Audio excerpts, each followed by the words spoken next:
Hello students, in this video we will revise chapter number 4, Climate. Climate refers to the sum total of weather condition and variation over a large area, a period of time more than 30 years. Student, climate का मतलब क्या होता है कि हम कहते हैं कि जब sum total of weather condition, मतलब बहुत सारी वेदर कंडीशंस का जब हम टोटल करेंगे, जैसे मान लीजिए एक वेदर हुआ, दो वेदर हुए, तीन वेदर कंडीशंस हुए, ठीक है, और उसमें बहुत सारा वेरिएशंस हो रहा है ओवर अ लार्ज एरिया, एक बहुत बड़े एरिया में और एक बहुत लंबे समय के लिए, मतलब 30 साल, 40 साल, 20 साल, तो उस तरीके की सम टोटल चीज़ों को हम कहेंगे climate. Weather refers to the state of atmosphere over an area at an any point of time.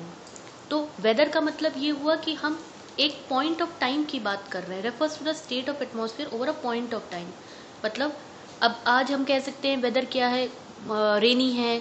फिर हम कह सकते हैं वेदर जो है आपका डेली बेसिस पे चेंज भी होता रहता है, और वेदर आपका सनी हो सकता है. हम ये तो नहीं कहते ना कि क्लाइमेट रेनी है, क्लाइमेट आपका रेनी है, ऐसे तो नहीं बोलते हैं.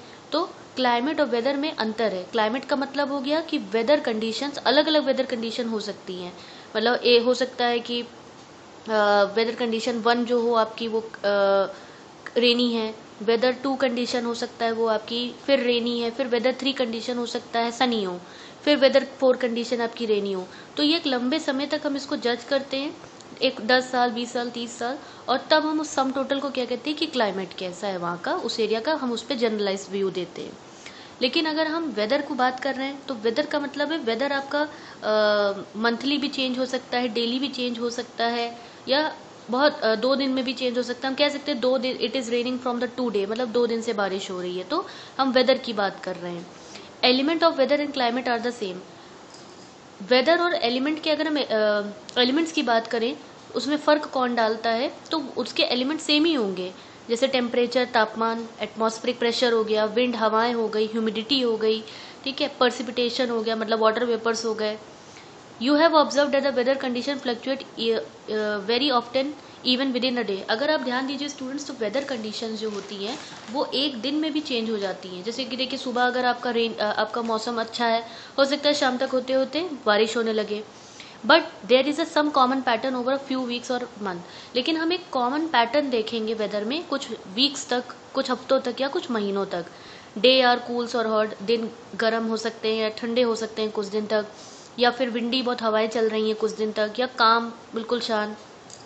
क्लाउडी और ब्राइट, या तो बारिश वाला क्लाउडी मौसम होगा या ब्राइट होगा. वेट और ड्राई, सूखा या गर्म, सूखा हो सकता है या वेट गीला हो सकता है. On the basis of generalize monthly atmospheric condition, और इसी तरीके से मंथली, महीने के हिसाब से एटमॉस्फेरिक कंडीशन को देखते हुए हमने ईयर को डिवाइड किया है कुछ सीजन्स में. हम साल को बांट देते हैं सीजन्स में. बेसिकली किस तरह से, winter season, summer season, rainy season. अब जो पूरा वर्ल्ड है हमारा स्टूडेंट, वो अलग अलग क्लाइमेटिक रीजन्स में बटा हुआ है. Do you know what type of climate India है? इंडिया का किस तरह का क्लाइमेट है और वो क्यों है? तो इस चैप्टर में हम बेसिकली यही पढ़ने वाले हैं. तो मॉनसून, अब ये मॉनसून शब्द कहाँ से आया है? ये एक अरबिक वर्ड है मौसम, जिसका मतलब होता है सीजन. मॉनसून का मतलब होता है the seasonal reversal in the wind direction during a year. एक साल के अंदर विंड के डायरेक्शन में जब चेंज होता है, सीजनल रिवर्सल होता है, उसे हम मॉनसून कहते हैं. इंडिया का क्लाइमेट जो है वो मॉनसून ही है. Climate of India is describe as a monsoon type. India का क्लाइमेट जो है वो मॉनसून टाइप है. In Asia this type of climate is found mainly in the south and the south east. अगर हम एशिया में देखें, एशिया कॉन्टिनेंट में देखें, जहां हमारा इंडिया बिलाई करता है, तो इस तरीके का क्लाइमेट ज़्यादातर हमें साउथ और साउथ ईस्ट के पार्ट में देखने को मिलेगा. Despite an overall unity in the general pattern, there are perceptibly regional variation in climatic condition within the country. मतलब बहुत सारा हमें रीजनल वेरिएशन, क्लाइमेट के पैटर्न में चेंज हमें अपनी कंट्री में देखने को मिल सकता है. Let us take 2 important animal. हम 2 एलिमेंट्स को लेके चल रहे हैं. पहला तो टेम्परेचर और दूसरा पर्सिपिटेशन. मतलब कुछ जगहों पे हो सकता है टेम्परेचर बहुत ज़्यादा हो, कुछ जगहों पे टेम्परेचर बहुत कम हो, कुछ जगहों पे बहुत ज़्यादा पर्सिपिटेशन, वाटर वेपर, रेनफॉल हो रही होगी, तो कुछ जगहों पे बिल्कुल नहीं हो रही होगी. इन समर, जैसे कि समर में, गर्मियों में, the mercury occasionally touches 50 degree Celsius in some part of Rajasthan. अगर हम समर की बात करें, गर्मियों की बात करें, तो राजस्थान के कुछ पार्ट में जहाँ डेजर्ट एरिया लगता है वहाँ पे टेम्परेचर तो 50 डिग्री सेल्सियस तक इतना ज़्यादा हो जाएगा। Where as it may be around 20 degree Celsius in Pahalgam in Jammu and Kashmir. लेकिन उसी जगह पे अगर आप जम्मू कश्मीर की तरफ जाइए, जो हमारे नॉर्थ में इंडिया की साइड में है, तो वहाँ पे टेम्परेचर 20 डिग्री सेल्सियस तक जा सकता है। ऑन द विंटर की जो नाइट टाइम होता है, ऑन अ विंटर नाइट, अगर एक जाड़े का टाइम है और नाइट का समय है, temperature at the Drass in Jammu and Kashmir may be as low as -45 degree Celsius. वही अगर हम टेम्परेचर की बात करें जम्मू एंड कश्मीर के एरिया की, तो वो माइनस तक जा सकता है। त्रिवेंद्रपुरम में have a temperature of 22 degree, लेकिन उसी जगह अगर विंटर्स में हम त्रिवेंद्रपुरम में देखें तो वहाँ पे टेम्परेचर 22 डिग्री सेल्सियस तक हो सकता है। सर्टेन प्लेसेस पे there is a wide difference between the day and night. कुछ जगहों पर हमें डे और नाइट में टेम्परेचर्स में देखने में बहुत डिफरेंस मिल सकता है, जैसे कि Thar desert the day temperature may rise to 50 degree and drop down near to 15 degree Celsius the same night. एक ही दिन में थार डेजर्ट जो हमारा वेस्ट साइड में है इंडिया के, वहाँ पे हमें दिन के समय में 50 डिग्री सेल्सियस तक तापमान देखने को मिल सकता है, और अगर हम उसी दिन की बात करें, उसी दिन रात में टेम्परेचर 15 डिग्री सेल्सियस तक गिर सकता है। ऑन दी अदर हैंड, दूसरी साइड में there is hardly any difference in day and night temperature in the Andaman and Nicobar island और इन केरला। लेकिन अगर हम अंडमान और निकोबार आइलैंड की तरफ देखते हैं, जो हमारे आइलैंड एरिया है, या फिर हम केरला की तरफ देखते हैं जो कि इंडिया के साउथ में है, क्योंकि वो हमारे ओशन की तरफ है, पानी के भाग की तरफ है, तो वहाँ पे ज़्यादा हमें डे और नाइट के टेम्परेचर में डिफरेंस देखने को नहीं मिलता है। Now let us took the पर्सिपिटेशन। अब दूसरा एग्जाम्पल हमारा क्या है, पर्सिपिटेशन का है। पर्सिपिटेशन मतलब हम बारिश की यहाँ बात कर रहे हैं, वाटर ड्रॉपलेट्स की बात कर रहे हैं। There are variation not only in the form and type of precipitation. यहाँ पे वेरिएशन, जो बदलाव देखने को मिल रहा है, वो सिर्फ फॉर्म में ही नहीं मिलेगा, टाइप ऑफ पर्सिपिटेशन, अमाउंट में अलग अलग हो सकता है। मतलब बारिश कहीं बहुत ज़्यादा तो कहीं बहुत कम। अगर हिमालयाज़ की बात करें तो हिमालयाज़ के अपर पार्ट में वो कैसे देखने को मिलेगा, स्नो के फॉर्म में, और बाकी कंट्री में हमें रेन देखने को मिलेगी। तो जो सालाना जो पर्सिपिटेशन हो, जो रेनफॉल होती है, वो बहुत वेरी होता है, बहुत अलग हो सकता है। कुछ जगहों पे 400 सेंटीमीटर तक भी बारिश हो सकती है, जैसे मेघालय, तो कुछ जगहों पर 10 सेंटीमीटर से भी कम बारिश हो सकती है, जैसे लद्दाख और वेस्टर्न राजस्थान। लद्दाख आपका नॉर्थ में है और वेस्टर्न राजस्थान आपका इंडिया के वेस्ट साइड में है। तो most part of the country, हमारी कंट्री का जो मोस्ट पार्ट है, वो रेनफॉल कब रिसीव करता है, जून से सितंबर के महीने में। लेकिन इंडिया के कुछ पार्ट्स हैं, जैसे कि तमिलनाडु का कोस्टल एरिया हो गया, तो वहाँ पे उसको रेनफॉल देखने को कब मिलेगी, हमें अक्टूबर से नवंबर के महीने में। कोस्टल एरियाज जो होते हैं स्टूडेंट्स, वो वहाँ पे टेम्परेचर की कंडीशन बहुत ज़्यादा अलग नहीं होती हैं, बहुत आपको वेरिएशन देखने को नहीं मिलेगा। ज़्यादातर आपको इंडिया, जो आपकी कंट्री के जो इंटीरियर पार्ट्स होते हैं, अंदर के पार्ट्स होते हैं, वहाँ पे सीजनल चेंजेस ज़्यादा देखने को मिलेंगे। There is a decrease in rainfall. और जैसे जैसे हम ईस्ट से वेस्ट की साइड में आएंगे, जो इंडिया का जो नॉर्दर्न प्लेन है, इंडिया का जो नॉर्दर्न प्लेन का जो एरिया है, उससे जैसे कि हम ईस्ट से वेस्ट की साइड में आएंगे तो रेनफॉल में कमी आती हुई दिखेगी, जैसे जैसे ईस्ट से वेस्ट की तरफ बढ़ेंगे। तो ये वेरिएशंस की वजह से क्या होता है, इन वेरिएशंस की वजह से हमें बहुत सारी लोगों की लाइफ में चेंजेस देखने को मिलते हैं, जैसे कि उनके खाने का तरीका, कपड़े पहनने का तरीका, घरों का रहने का तरीका। नाउ क्लाइमेट कंट्रोल, कुछ फैक्टर्स होते हैं जिसकी वजह से किसी भी प्लेस के क्लाइमेट को के फैक्टर्स में, क्लाइमेट को कंट्रोल करने के कुछ फैक्टर्स होते हैं। अभी हम इंडिया की बात नहीं कर रहे हैं, हम किसी भी जगह की बात कर रहे हैं। तो क्लाइमेट को कंट्रोल करने वाले कौन से फैक्टर हैं, latitude, altitude, pressure, wind system, distance from the sea, जिसे कॉन्टिनेंटैलिटी भी कहते हैं, ocean current and relief feature. सबसे पहला, due to the curvature of the earth the amount of the solar energy receive varies according to the latitude. Now latitude, अब हमें पता है जो अर्थ जो होती है स्टूडेंट्स, उसमें बहुत सारी हॉरिजॉन्टल और वर्टिकल लाइन होती है। तो जो हॉरिजॉन्टल लाइंस होती है उसे हम लैटिट्यूड कहते हैं। तो जो लैटिट्यूड होता है, तो आपका जो इक्वेटर जो सन रेज पड़ रही हैं, तो इक्वेटर से जितना जितना हम दूर होते चले जाएंगे, ठीक है, जितना हम फार होते जाएंगे तो क्या होगा, ठंडा होता जाएगा। क्यों? क्योंकि जितना हम इक्वेटर से दूर होते जाएंगे, पोल्स की तरफ जाएंगे, वहाँ ठंडक है। तो सोलर एनर्जी रिसीव जैसे जैसे हो रही है जिस जिस लैटिट्यूड पर, तो उसकी वजह से क्लाइमेट पे असर पड़ता है। जो एंगुलर डिस्टेंस होता है of a location from the equator in the north south direction it is called latitude, मतलब कि इक्वेटर से कितना नॉर्थ कितना साउथ की तरफ जो डायरेक्शन जा रहे हैं, जो डिस्टेंस होता है, उसे हम लैटिट्यूड कहते हैं। Now due to the curvature of the earth, अब अर्थ के कर्वेचर की वजह से जो स्ट्रक्चर है अर्थ का, तो सोलर एनर्जी जो रिसीव करता है अर्थ पूरी अलग अलग जगहों पे अलग अलग होता है। उसका रिजल्ट क्या होता है? उसका रिजल्ट ये होता है कि टेम्परेचर डिक्रीज होता रहता है जैसे जैसे हम इक्वेटर से दूर जाते हैं। इक्वेटर से जितना आप दूर जाएंगे पोल की तरफ, तो टेम्परेचर डिक्रीज होता रहेगा और ठंडक होता रहेगा। दूसरा फैक्टर है एल्टीट्यूड। एल्टीट्यूड का मतलब हो गया, हम यहाँ हाइट की बात कर रहे हैं। जैसे जैसे हाइट बढ़ेगी, ठीक है, with the increase in the height from the earth surface, earth surface से जितना आप ऊपर जाएंगे टेम्परेचर क्या होगा? डिक्रीज होता जाएगा। जब टेम्परेचर डिक्रीज होगा तो एयर क्या हो जाएगी? लेस डेंस हो जाएगी। The hills are therefore cooler during the summer, तो जो हिल्स होती हैं वो क्या होती हैं? कूल होती हैं। अगर आप ध्यान दीजिए तो हिल एरिया क्या है? सरफेस एरिया से काफी ऊपर है, तो हिल एरिया जो होगा आपका कूलर होगा समर में भी। Pressure and wind system. Pressure and wind system of any area depend on the latitude and altitude of the place. जो प्रेशर है और विंड सिस्टम है किसी भी एरिया का, वो किस पे डिपेंड होता है? उस एरिया के या उस प्लेस के लैटिट्यूड और एल्टीट्यूड पे। Does it influence the temperature and rainfall? तो इसकी वजह से किस चीज पे फर्क पड़ता है? टेम्परेचर के ऊपर फर्क पड़ता है, टेम्परेचर घटेगा बढ़ेगा, या रेनफॉल पैटर्न पे असर पड़ेगा। जैसे फॉर एग्जाम्पल अगर स्टूडेंट्स आपका सन है और अर्थ है, जैसे कि ये देखिए यहाँ पे सन है, ये आपकी अर्थ हो गई। अब सन रेज डायरेक्ट पड़ रही इक्वेटर पे, तो इक्वेटर के पास क्या क्रिएट हो जाएगा? लो प्रेशर क्रिएट हो जाएगा।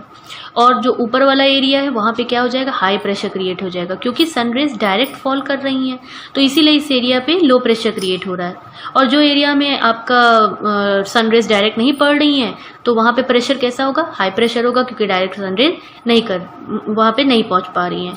और एक चीज जो आपको याद रखनी है स्टूडेंट्स, वो ये याद रखनी है कि जो हवाएं होती हैं, जो विंड होती हैं, वो हमेशा high pressure to low pressure move करती हैं, हाई प्रेशर से लो प्रेशर की तरफ मूव करती हैं। The wind will always move from the high pressure to low pressure. The direction of the wind is defined by the low and high pressure. तो wind का direction आप कैसे define करेंगे? From the high pressure to low pressure. Now next important factor जो climate पे असर कोई climate को कंट्रोल करता हो, वो है distance from the sea. Now the sea exert a moderating influence on climate. जो सी होता है उसका एक बहुत अच्छा मॉडरेट इफेक्ट होता है क्लाइमेट के ऊपर। As the distance from the sea increases, जैसे जैसे सी से समुद्र से डिस्टेंस बढ़ता चला जाता है, ये मॉडरेटिंग इन्फ्लुएंस जो है घटता चला जाता है। और जो लोग होते हैं उनको बहुत ही एक्सट्रीम वेदर कंडीशंस देखने को मिलती हैं। इसको भी हम डायग्राम से समझते हैं। जैसे कि देखिए, अब जैसे कि मान लीजिए ये एक प्लेस है, ये प्लेस 1 है, ये प्लेस नंबर 2 है, और यहाँ पर आपका सी एरिया है, समुद्र एरिया है। तो ये प्लेस क्योंकि आपकी क्या है? समुद्र के पास में है, तो यहाँ पे क्या होगा? यहाँ पे बहुत ही मॉडरेट क्लाइमेट होगा, क्योंकि it is near by the sea. अब ये प्लेस तो काफी दूर है, बहुत दूर है, तो यहाँ पे कंडीशन कैसे होंगी? यहाँ पे कंडीशन क्या होंगी? एक्सट्रीम कंडीशन होंगी, क्योंकि सी क्या करता है? एक तरीके का बहुत ही पानी की वजह से वहां पे मॉडरेटिंग इन्फ्लुएंस क्रिएट कर देता है, क्लाइमेट पे बहुत अच्छा प्लेजेंट इफेक्ट डालता है। तो इस कंडीशन को ही क्या कहा जाता है? इसी कंडीशन को कॉन्टिनेंटैलिटी कहा जाता है, मतलब high pressure and rainfall variation between the season. Coastal area, जो कोस्टल एरिया होते हैं, जो कि आपके समुद्र के पास में जो होते हैं, वाटर बॉडी के पास में होते हैं, हैव अ मॉडरेट क्लाइमेट। इसीलिए कोस्टल एरियाज के पास क्या होता है? हमेशा बहुत ही मॉडरेट क्लाइमेट होता है in comparison to the interior land. अगर हम इंटीरियर लैंड की बात करें, फॉर एग्जांपल मुंबई और दिल्ली आप ले लीजिए। मुंबई क्योंकि आपका पानी के पास में है, तो इसीलिए वहाँ पे टेम्परेचर आपका हमेशा बहुत ही मॉडरेट रहता है। लेकिन दिल्ली क्योंकि आपका इंटीरियर पार्ट में आता है, इसीलिए वहाँ पे बहुत हार्श क्लाइमेट होता है, बहुत ही ठंडक होती है, तो ठंडी बहुत ज्यादा, गर्मी है तो बहुत ज्यादा गर्मी। Now ocean current. Ocean current का मतलब होता है स्टूडेंट कि जब वाटर मूव करता है, ठीक है, वाटर मूव करता है from one location to another, एक लोकेशन से दूसरी लोकेशन में मूव करता है एक पर्टिकुलर पैटर्न में, उसे हम ओशन करंट कहते हैं। ओशन करंट आपकी हॉट भी हो सकती है और कोल्ड भी हो सकती है। For example any coastal area with the warm on ocean current flowing past it will be warmed और कूल्ड। तो कोई भी कोस्टल एरिया जहाँ पे कोई भी वार्म और ओशन करंट फ्लो करती हुई जा रही है, इट विल बी वार्म्ड और cooled if the winds are on shore. अगर विंड्स आपकी ऑन शोर्स हैं तो उस एरिया को वो वार्म या कूल करती हुई जाएगी। तो अगर हमें एग्जाम्पल लेना हो, तो अगर आपको देखना हो स्टूडेंट्स, तो आप वर्ल्ड मैप में देखिएगा, ज़्यादातर जितने भी आपके डेजर्ट एरिया है, डेजर्ट्स हैं, वो वेस्ट साइड में हैं। वेस्ट साइड में क्यों है? क्योंकि वेस्ट साइड में जो आपके डेजर्ट्स हैं वहाँ पे कौन सी ओशन करंट चलती हैं? वहाँ पे कोल्ड ओशन करंट्स चलती हैं, ठंडी ओशन करंट्स चलती है। तो ठंडी ओशन करंट्स जब चलेंगी तो क्या है, वहाँ पे कोई लो प्रेशर तो होगा नहीं। तो जब लो प्रेशर होगा नहीं तो एयर ऊपर राइज अप नहीं करेगी तो रेनफॉल नहीं होगा। रेनफॉल नहीं होगा तो वो एरिया कैसा हो जाएगा? ड्राई हो जाएगा। तो वहां पे क्या होगा? एरिड टाइप का क्लाइमेट होगा, डेजर्ट एरिया। इसीलिए ज्यादातर आपको वर्ल्ड में आप देखिए तो आपको वेस्ट में ही देंगे। इसका एग्जांपल हम ले सकते हैं, जैसे इंडिया में देखिए, इंडिया में भी आपको डेजर्ट आपको वेस्ट साइड में ही मिलेगा। Finally the relief to play a major role in determining the climate of a place. और जो रिलीफ फीचर्स होते हैं हमारे कंट्री के, रिलीफ फीचर्स का मतलब हो गया जैसे माउंटेन्स हो गए, ठीक। जैसे माउंटेन है कि जो हमारे यहाँ जो माउंटेन्स हैं, हिमालयन माउंटेन्स है, वो क्या काम करते हैं? वो एक तरीके से बैरियर का काम करता है ना, जो बहुत ही कोल्ड विंड जो सेंट्रल एशिया से चलती हुई आती हैं वो उसको रोक देता है। नहीं तो क्या होगा, हमारे यहाँ बहुत ही ज़्यादा सीवियर विंटर पड़ेंगे। तो रिलीफ फीचर्स भी जो है वो क्लाइमेट पे असर डालते हैं। नाउ ये तो अभी हमने जनरल फैक्टर्स की बात की, जो कि किसी भी एरिया के क्लाइमेट को कंट्रोल करने में ये फैक्टर्स बहुत इंपॉर्टेंट होते हैं। अब हम क्या बात कर रहे हैं? अब हम बात करेंगे कि कौन से ऐसे फैक्टर्स हैं जो इंडिया के क्लाइमेट पे असर डालते हैं। अब हम इंडिया के पर्सपेक्टिव से पढ़ेंगे। सबसे पहले same latitude. Tropic of cancer passes through the middle of the country from the run of Kutch in the west to the Mizoram in the east. Tropic of cancer जो हमें पता है, जो इंडिया को दो पार्ट में बांटता है, वो कहाँ से कहाँ तक लाई कर रहा है? गुजरात के रन ऑफ कच्छ से लेके मिजोरम तक, मतलब वेस्ट से ईस्ट तक ट्रॉपिक ऑफ कैंसर लाई कर रहा है। तो हमारी जो कंट्री है, आधी कंट्री हमारी कहाँ लाई कर रही है? ट्रॉपिक ऑफ कैंसर में। हाँ, almost half of the country lying south of the tropic of cancer. तो हमारी आधी कंट्री तो कहाँ लाई कर रही है? ट्रॉपिक ऑफ कैंसर के साउथ में। Belongs to the tropical area, तो वो एरिया क्या हो जाएगा? ट्रॉपिकल एरिया हो जाएगा। और जो बाकी जो दूसरा एरिया इंडिया का है, ठीक है, वो कहाँ लाई कर रहा है? वो नॉर्थ ऑफ ट्रॉपिक्स के लाई कर रहा है। तो वो कैसा रीजन है? वो सब ट्रॉपिकल है। तो इंडिया में दोनों हमें कंडीशंस देखने को मिल रही हैं, ट्रॉपिकल भी और सब ट्रॉपिकल भी। ट्रॉपिक ऑफ कैंसर मतलब आपका 23 डिग्री 30 डिग्री नॉर्थ, जो कि कंट्री को दो पार्ट में डिवाइड कर रहा है। तो जो पार्ट आपका south of tropic of cancer का जो पार्ट जो लाई कर रहा है, वहाँ का क्लाइमेट कैसा है? ट्रॉपिकल क्लाइमेट है। And the part which is lying north of tropic of cancer, जो ट्रॉपिक ऑफ कैंसर के नॉर्थ में पार्ट इंडिया का लाई कर रहा है, उसमें कैसा हमें क्लाइमेट देखने को मिल रहा है? सब ट्रॉपिकल देखने को मिल रहा है। तो ये लैटिट्यूड भी एक इंपॉर्टेंट फैक्टर है जो इंडिया के क्लाइमेट पे असर डालता है। Altitude, India has an mountain to the north. अगर हम इंडिया के नॉर्थ में देखें तो वहाँ बहुत सारे माउंटेन्स हैं और वहाँ की एवरेज हाइट माउंटेन्स की 6000 मीटर है। India also has a vast coastal area. India में कोस्टल एरिया भी है, मैक्सिमम एलिवेशन 30 मीटर्स तक हम देख सकते हैं। तो जो एक हिमालय का जो एग्जाम्पल दिया गया है वो इसलिए दिया गया क्योंकि हिमालय एक तरीके से जो बहुत ही कोल्ड विंड्स होती हैं उनको एंटर करने से रोक देते हैं। Because of these mountain only India में हम बहुत ही सीवियर विंटर्स को नहीं देखते हैं। क्यों? क्योंकि जैसे जैसे हाइट स्टूडेंट्स मैंने आपको बताया था कि जैसे जैसे हाइट ऊपर जाएंगे तो क्या होगा? टेम्परेचर नीचे गिरेगा और कोल्ड होता जाएगा। तो उसी चीज़ को मैंने बताया, एल्टीट्यूड का फ़ायदा यहाँ पे हमें माउंटेन के रूप में देखने को मिल रहा है कि क्योंकि इन माउंटेन्स की वजह से क्या है, सेंट्रल एशिया से जो कोल्ड विंड्स आती हैं वो हमारे इंडिया में एंटर नहीं हो पाती हैं। थर्ड इंपॉर्टेंट फैक्टर जो कि इंडिया के क्लाइमेट पे असर डाल रहा है वो है आपका प्रेशर एंड विंड। इंडिया के क्लाइमेट और वेदर की कंडीशन को गवर्न करने वाले कुछ मेजर एटमॉस्फेरिक कंडीशंस होती हैं, वो कौन कौन सी हैं? Pressure and surface wind, upper air circulation, then आपका है western cyclonic disturbance and tropical cyclone. India students किस जोन में लाई कर रहा है? इंडिया लाई करता है आपका नॉर्थ ईस्टर्ली विंड में। स्टूडेंट विंड्स का जो विंड जहाँ से ओरिजिनेट होती है वहीं से उसका नाम पड़ जाता है, ये याद रखिएगा। जैसे अगर कोई विंड आपकी ईस्ट साइड से आ रही है, इस साइड से ऐसे आ रही है, तो उसे हम कहेंगे easterly wind.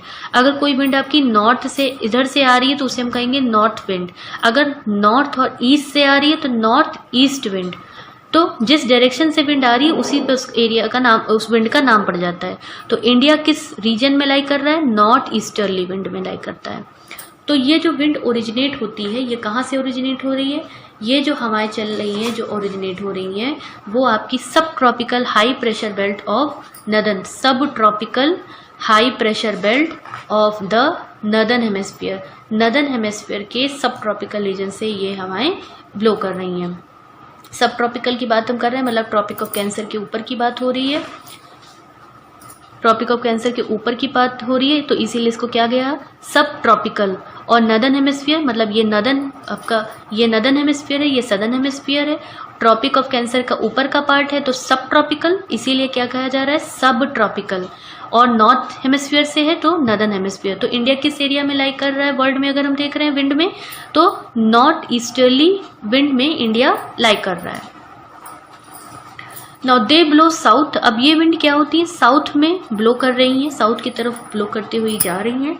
Gate deflected to the right. अब ये विंड क्या करती हैं? डिफ्लेक्ट हो जाती हैं, अपने डायरेक्शन को चेंज कर देती हैं, राइट की तरफ मुड़ जाती हैं। क्यों? क्योंकि वहां पे कोरियोलिसिस फोर्स है। And move on toward the equatorial low pressure area. और वो किस तरफ मूव करती हुई जाती हैं? Equatorial low pressure area, equator के पास जहां लो प्रेशर एरिया है वहां की तरफ ये मूव करती हुई चली जाती हैं। Generally these wind carry very little moisture. अब इन विंड्स में क्या होता है? बहुत ही मॉइस्चर कम होता है, बहुत ही कम होता है, क्योंकि ये कहाँ से ब्लो कर रही है? लैंड एरिया से ब्लो कर रही है। जैसे एग्जाम्पल के तौर पर जैसे ये आपका इंडिया है, ठीक है। अब यहाँ पे देखिए टिबेटन प्लेटू है, ठीक। तो यहाँ पे टिबेटन प्लेटू होने की वजह से ये क्या लैंड एरिया है। तो जब इसके ऊपर सनरेज पड़ रही है तो ये क्या हो रहा है? गर्म हो रहा है, हीटअप हो रहा है, तो ये क्या होगा? हाई प्रेशर होगा। अब यहाँ से जो हवाएं आपकी ओरिजिनेट होके लो प्रेशर एरिया की तरफ जा रही हैं नॉर्थ ईस्टर्ली, तो ये डिफ्लेक्ट हो जाती है, अपना डायरेक्शन को चेंज कर देती है। किसकी वजह से? कोरियोलिसिस फोर्स की तरफ वजह से ये चेंज कर देती है। अब कोरियोलिसिस फोर्स की वजह से कुछ तो चेंज हो रहा है। क्या चेंज हो रहा है? विंड का डायरेक्शन चेंज हो रहा है। अब ये कोरियोलिसिस फोर्स क्यों होता है? क्योंकि अर्थ के रोटेशन की वजह से ये कोरियोलिसिस फोर्स होता है। ये फोर्स अपने डायरेक्शन को चेंज क्यों करता है? क्योंकि ये अर्थ के रोटेशन की वजह से होता है। अब ये विंड्स जो होती हैं आपकी मॉइस्चर नहीं होता है इनमें। क्यों? क्योंकि ये लैंड एरिया से आ रही है, इसमें कोई मॉइस्चर है ही नहीं। जब मॉइस्चर नहीं है, जब ये विंड आ रही है इंडिया के अंदर, इनमें मॉइस्चर नहीं है, तो इंडिया का क्लाइमेट कैसा होना चाहिए? इंडिया का क्लाइमेट तो एरिड होना चाहिए, सूखा होना चाहिए, लेकिन ऐसा तो नहीं है। ऐसा क्यों नहीं? ऐसा है ही नहीं। क्यों नहीं? अब इसका रीजन हम जानेंगे। पहले हम देखते हैं कोरियोलिसिस फोर्स का क्या इम्पैक्ट पड़ रहा था। तो कोरियोलिसिस फोर्स क्यों होता है? क्योंकि अर्थ के रोटेशन की वजह से होता है, जिसकी वजह से विंड अपना डायरेक्शन चेंज कर देती है। नदर्न हेमिस्फीयर में राइट की तरफ मुड़ जाएगी और सदर्न हेमिस्फीयर में लेफ्ट की तरफ मुड़ जाएगी। इसे एक फेरल लॉ भी कहा जाता है। जैसे कि ये देखिए विंड है आपकी, अब ये विंड जो है आपकी, ये देखिए इस तरफ से आ रही है, ये देखिए ये, ठीक है। तो अब इसका विंड की ये जो पॉइंट है इसका डायरेक्शन देखना है हमें। तो नदर्न हेमिस्फीयर में अगर होगी, ठीक है, अगर नदर्न हेमिस्फीयर में हो रही है, ये नदर्न पार्ट है, ये आपका सदर्न पार्ट है, ये देखिए इक्वेटर है, तो ये पार्ट क्या कहलाया जाएगा? Northern hemisphere. तो विंड जो है नदर्न हेमिस्फीयर में अपने डायरेक्शन को चेंज कर देगी, पूरी तरीके से मुड़ जाएगी, और सेम पैटर्न वही चीज आपकी साउथ में भी होगी। डिफ्लेक्शन हो जाएगा, पूरी तरीके से चेंज हो जाएगा। अब इंडिया में एरिड क्लाइमेट क्यों नहीं है? अब इसका रीजन हम पढ़ते हैं। इंडिया में एरिड क्लाइमेट क्यों नहीं है? क्यों? क्योंकि इंडिया का जो प्रेशर और विंड सिस्टम है वो बहुत ही यूनिक है, बहुत ही अलग है। विंटर्स में क्या होता है स्टूडेंट्स, जाड़े के टाइम में, कि हिमालयाज की साइड में हाई प्रेशर बनता है। तो जब हिमालयाज में हाई प्रेशर है तो वहां से तो ठंडी हवाएं चलेंगी। ठंडी हवाएं चलती हुई किधर की तरफ जाएंगी? लो प्रेशर की एरिया की तरफ जाएंगी। लो प्रेशर की तरफ जा रही हैं, मतलब किधर? ओशन की तरफ जा रही हैं, ठीक। ये विंटर की कंडीशन है आपकी। मैंने आपको बताया था विंड कहाँ से मूव करती है? High pressure to low pressure. अभी हाई प्रेशर कहाँ? हिमालय की तरफ है, और ओशन में क्या है? लो प्रेशर है। तो हिमालय से ओशन की तरफ विंड्स आ रही है। ये विंटर का सीजन की बात हो रही है। समर में क्या होगा? समर में ये है कि लो प्रेशर एरिया कहाँ डेवलप्ड हो रहा है? इंटीरियर एशिया के इंटीरियर्स में हमारे लो प्रेशर एरिया डेवलप्ड हो रहा है।